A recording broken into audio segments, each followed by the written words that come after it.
Right now we're going to focus on this IXL task. It's asking you, is this number sentence true or false?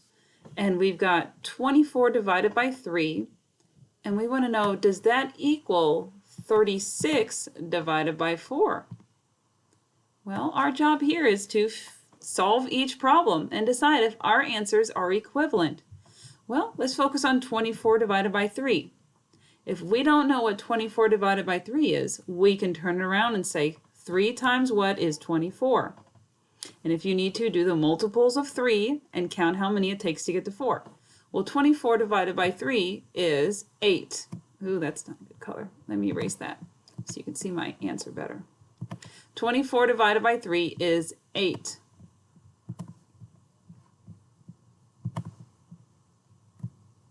There we go. There's our 8. And 36 divided by 4. Once again, turn that 4 around and say 4 times what is 36? 4 times 9 is 36. Well, does 8 equal 9?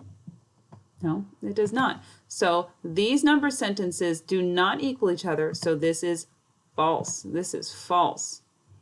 Okay, let's do one more together. 20 divided by 2 equals 40 divided by 4. Well, 20 cut in half. What's 20 cut in half? That's 10.